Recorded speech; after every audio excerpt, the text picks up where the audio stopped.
अच्छा जी, हम यहाँ पर तेलों की बात कर रहे हैं, तेलों की पहचान बता रहे हैं, क्योंकि जैसे कि बात की यहाँ पर हकीम साहब ने कि जो गलत चिकनाई है जब उसका आप एब्जॉर्ब करते हैं अपनी बॉडी में, उसको इनटेक करते हैं, तो उसकी वजह से भी आपके मामलात ख़राब होते हैं। तो हम तेलों के बारे में पूछ रहे थे, जिसमें हम पूछ रहे थे अच्छा पाम ऑयल के बारे में भी बताइएगा, कनोला के बारे में भी जैसे आप डिस्कस कर रहे थे, सूरजमुखी का जो और सरसों का जो तेल। अब ये सरसों के तेल में भी आज के दौर में जो हम लोग सोशल मीडिया पर रील देख रहे थे तो उसमें कहते हैं कि वो तो बहुत उसमें फ़ैट्स होते हैं। तो क्या ये इसमें फिर अगर कोई आम बंदा, जैसे अगर कोई 30 का, 35 का, 40 का या 50 की एज या 55 की एज का बंदा है और वो सरसों का तेल खाता है, तो क्या is it safe for him to have that?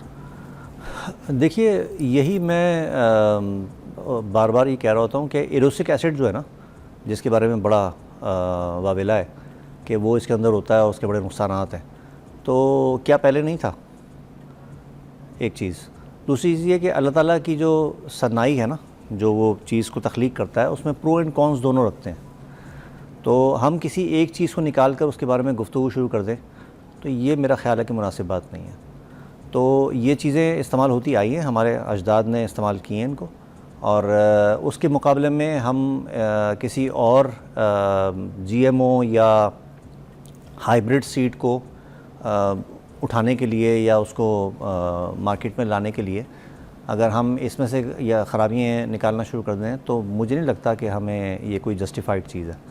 तो पहली चीज़ ये कि ये हमारा ये बिलीफ होना चाहिए कि चूँकि हमारे आबा और अजदाद ने इसको इस्तेमाल किया, करते रहें। मुझे भी याद है, मैंने अपने बचपन में इस्तेमाल किया काफ़ी, तो उसको वो बिल्कुल क्वाइट सेफ़ है, कोई ऐसी चीज़ उसमें नहीं है कि जिससे कि कोई गड़बड़ हो। क्योंकि मुझे तो याद है कि आलू गोश्त अगर मैंने खाया है तो सरसों के तेल में खाया, उसका जायका, उसकी सौंदाहट इतनी अच्छी होती है। अगर किसी ने कभी नहीं पकाया तो पका के देखें, इतना अच्छा लगता है। सरसों के तेल में साग जैसे बनते हैं, यहाँ लाहौर में भी सरसों के तेल में लोग सब्जियाँ बनाते हैं, और इतनी अच्छी सौंदेदार खुशबू जायके में भी आम तेल से बहुत अच्छी होती है। और जहाँ पर इफ़ादियत की बात कही है आपने कि पहले ज़माने में वाकई कुछ नहीं होता था, मगर अब हम कुछ सूंघ भी लें तो हमें कुछ ना कुछ होना शुरू हो जाता है।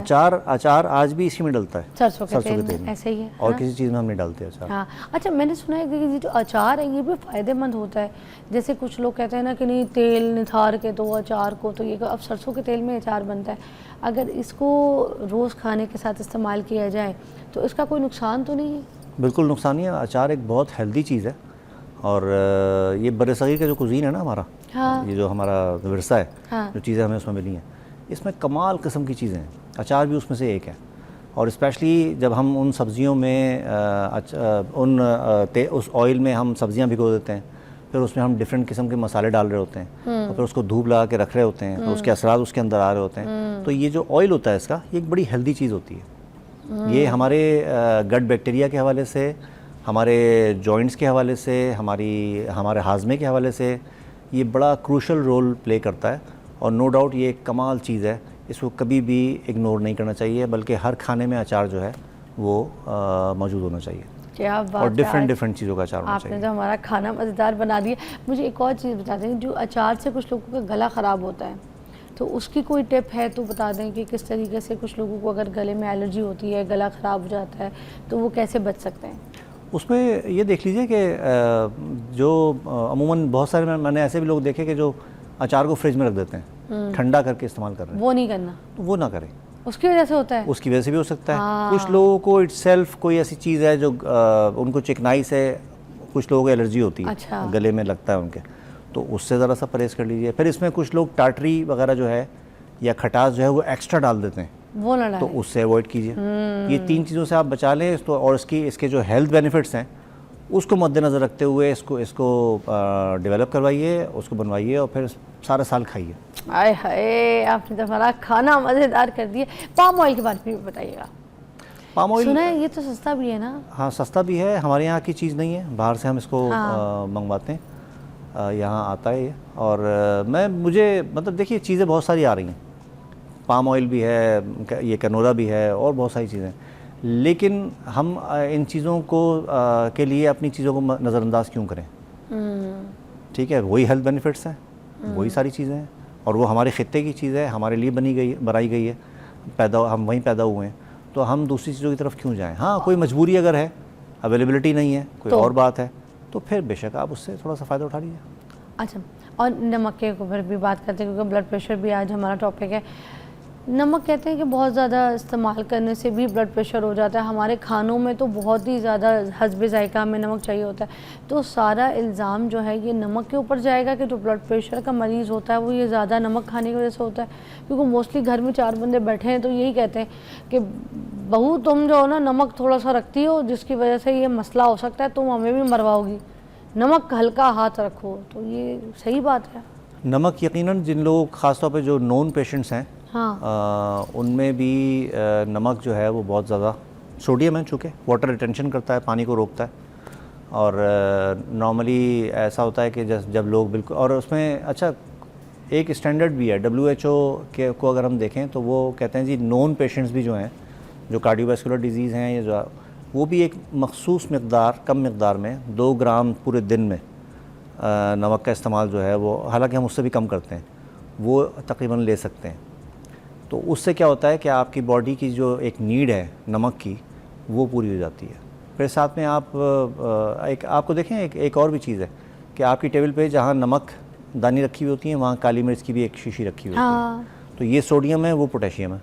हाँ, दोनों एक दूसरे को कंपनसेट कर देते हैं। वाह, तो ये एक अच्छा कॉम्बिनेशन है, इसको हमेशा उसके साथ इस्तेमाल कीजिए। हम नॉर्मली फ्राई अंडा खा रहे होते हैं या बॉयल अंडा ले रहे होते तो हैं, ऊपर से उसमें जो हम छिड़कते नमक हैं, डालते हैं, हाँ, साथ में नमक के साथ हम काली मिर्च भी काली ऐड मिर्च करते भी हैं। डालते हैं। तो काली मिर्च को डबल कर दीजिए, हाँ, तो उससे आपको इसके जो हैज़र्ड्स हैं वो काफ़ी हद तक बेहतर हो जाएंगे, कम हो जाएंगे। वाह। अच्छा, और ये जो कहते हैं कि सैलड वगैरह में या किसी चीज़ में ऊपर से जो एक्स्ट्रा नमक डालते हैं जो पक्का हुआ नहीं है, तो खाने में ऊपर से कुछ एक्स्ट्रा डाल देते हैं, पके हुए खाने में खा रहे होते हैं और डालना शुरू कर देते हैं कच्चा नमक, तो क्या वो बहुत ज़्यादा नुकसानदेह साबित हो सकता है या फिर इट्स ओके टू टेक?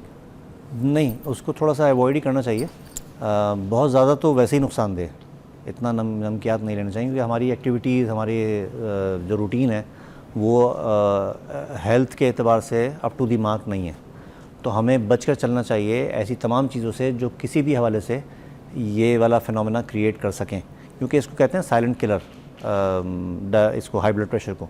यानी आप, बहुत सारे लोग हैं जो घूम रहे फिर रहे होते हैं, उनको ब्लड प्रेशर होता है, उनको अंदाज़ा ही नहीं होता। ठीक है, जो शरियानों में जो पड़ने वाला प्रेशर है खून का, वो बेसिकली ब्लड प्रेशर कहलाता है। और ये जब बार बार ये प्रेशर डालता है तो उससे ना सिर्फ डैमेजेस होते हैं हमारी उन वेसल्स में जिसमें खून दौड़ रहा है, उसके नतीजे में वो शरियानें सख्त होना शुरू हो जाती हैं, उनकी लचक मुतासिर होती है, और उसके नतीजे में फिर बहुत सारी चीज़ें, जो खून की सप्लाई है, जो हमारी बारीक बारीक रगें हैं, नसें हैं, जैसे गुर्दों में हैं, जैसे आँखों में हैं, वो मुतासिर होना शुरू होती हैं और वो उनमें डैमेजेस आना शुरू होते हैं। तो इन द लॉन्ग रन ये चीज़ें जो हैं वो एक नुकसान का सबब बनती हैं। हमें इसकी तरफ यकीनन ध्यान से और स्मूथली। अच्छा हकीम साहब, ये जो ब्लड प्रेशर के मरीज़ होते हैं या फिर जो अभी है नहीं मगर लोगों को थोड़ा सा कॉन्शियस होते हैं लोग, कि उनको लगता है कि अब हम शायद ब्लड प्रेशर की तरफ जाने लगे, इनकी कोई डाइट, इनकी कोई सब्जियां, इनकी कोई फल, ऐसे कोई ग़िज़ा इनके लिए जो बहुत ज़रूरी है और अच्छी है इनके लिए, उस पर ज़रा मैं कहती हूँ रोशनी डालें आप। अगर डायबिटिक अभी तक नहीं हुए और ब्लड प्रेशर के मरीज़ हैं, तो सबसे पहली चीज़ कि आपने नमक का इस्तेमाल, जैसा हमने डिस्कस किया, वो कम कर दें। तली हुई चीज़ें, फ्राइड आइटम्स, वो कम कर दें। आपकी ग़िज़ा जो है उसमें सब्ज़ियाँ, उसमें फल, उसमें ये ग्रेन्स, दालें, स्प्राउट जो हम बना के इस्तेमाल कर रहे होते हैं, वो ये बड़ी क्लासिकल डिश है जो आपके पास लेनी चाहिए। और एक जनरलाइज्ड टर्म जो मैं नॉर्मली, चूँकि हम आदी हैं खाने के मुख्तलिफ़ किस्म के जो किचन में चीज़ें बन रही होती हैं, तो उसमें मैं एक चीज़ जो सबके लिए बता देता हूँ, उसमें किसी को अपना किचन अलग करने की ज़रूरत नहीं होती। कि आप जो सब्ज़ियाँ हम छील के पकाते हैं, टिंडा, तुरई, लौकी, कद्दू, गाजर, शलजम, फ़िलहाल आलू और अरवी अलग कर दें। इनमें से कोई सब्ज़ी लीजिए 70%, 30% गोश्त हो, उसको आप बनाइए शोरबे की शक्ल में, और चक्की के आटे की रोटी हो, बहुत अच्छा है। जौ के आटे की रोटी हो, डायबिटिक भी है, उसका जो ग्लाइसेमिक इंडेक्स है वो भी लो है, तो वो बहुत अच्छा रोल प्ले कर सकती है और बड़ी हेल्दी डाइट बन जाती है। साथ में कभी भी हरी चटनी या आलू बुखारे की चटनी को ना भूलें, या अचार को ना भूलें। वो आपके डाइजेस्टिव एंजाइम्स को डेवलप करवा कर और आपको एक उसको एब्जॉर्ब होने में, उसको हज़म होने में वो मदद फराहम करता है, तो वो बहुत अच्छी चीज़ है। वाह। अच्छा, बीन्स स्प्राउट्स जो हैं उसके बारे में कुछ बताइएगा। बड़ा सुना है कि इम्यूनोग्लोबिन होता है उसके अंदर, तो ये किस लिए होता है? ये हमारे जिस्म में, बॉडी के लिए फ़ायदेमंद होता है ये कोई? दरअसल इसको इस अंदाज में देखिए कि एक बीज वो एक दरख्त में कन्वर्ट हो जाता है, उसके अंदर अल्लाह ताला ने ये तासीर रखी होती है कि वो इतनी क़ुव्वत होती है उसके अंदर कि फिर वो एक ज़मीन फाड़ के ना सिर्फ निकलता है और कुछ अरसे तक ज़मीन में वो स्टे करता है। वहाँ उसके अंदर इतनी कैपेसिटी होती है कि वो ख़ुद से वो परवरिश हो रही है उसके अंदर इतने जो है पावर मौजूद है। फिर वहीं से उसने जो है वो स्प्राउटिंग की और वो ज़मीन में से बाहर निकला और फिर दरख्त की शक्ल इख्तियार कर गया और फिर वो बरस तक लगा रहता है और लोगों के लिए फ़ायदे का सबब बन रहा होता है कि उसमें हम फल भी लग रहे हैं, उसमें फलियाँ भी लग रही हैं, उसमें मुख्तलिफ़ किस्म की सब्ज़ियाँ भी लग रही हैं और भी बहुत सारी चीज़ें लग रही हैं। तो इसलिए उसकी ताकत से जो है वो इनकार नहीं है। बहुत अच्छा प्रोटीन की एक बहुत अच्छी शक्ल है, एक हेल्दी चीज़ है। इसको हमेशा अपने ग़िज़ाओं में किसी न किसी अंदाज में मुख्तलिफ़ दालों के लेके, प्रोटीन है दाल चुके मैंने अंडे में शुरू किया है, मैं ऑमलेट ये में बना बहुत के अच्छा खाती हूँ। है और इस तरफ हमें आना चाहिए, इसको कभी नहीं भूलना चाहिए। इट्स वेरी हेल्दी, बहुत अच्छी है। अरे वाह। बस एक ब्रेक लेते हैं, ब्रेक के बाद हम आपको दोबारा ज्वाइन करते हैं। इसी तरह की मज़ीद अच्छी इन्फॉर्मेशन आप तक पहुँचाएंगे जो कि आपकी सेहत से जुड़ी है।